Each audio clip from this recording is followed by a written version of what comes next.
Ito na nga ang recipe ng hotcake para sa mga nagtitipid. Pero masarap at malambot pa din ang paborito mong hotcake na hanggang ngayon ay mabibili mo pa rin sa mga kanto. Or kung wala naman sa kanto ay pwede mo itong lutuin sa bahay na lang. Gagamit lang tayo dito ng 1/4 kilo or 2 cups ng harina, 1 teaspoon ng baking powder, kurot or pinch ng baking soda, 1/2 cup ng sugar, at 1 cup ng water.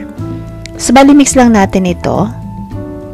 Dapat ganito ang tamang consistency ng mixture or batter natin. Maglalagay din tayo ng yellow food color para ma-enhance at magmukhang masarap talaga ang hotcake natin. And then mix uli natin para magpantay ang kulay niya. And then sa isang mainit na pan natin ito lulutuin sa katamtamang init ng apoy lang. Ganito lang ang gagawin natin para maging round ang hotcake natin. Antayin natin na maluto ang kabilang side.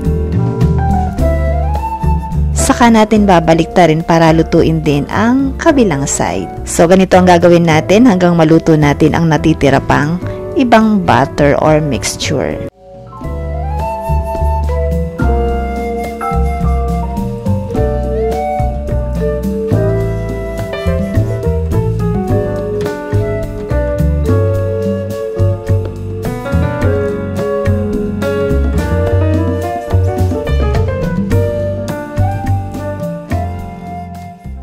Siyempre, mas masarap ang hotcake pag pinahiran natin ito ng margarine at binudburan ng asukal. O ayan, di ba may merienda na tayo at pwede rin itong gawing pang negosyo. Kung nagustuhan nyo ang video na ito ay i-like nyo na at mag-follow na rin. Thank you for watching!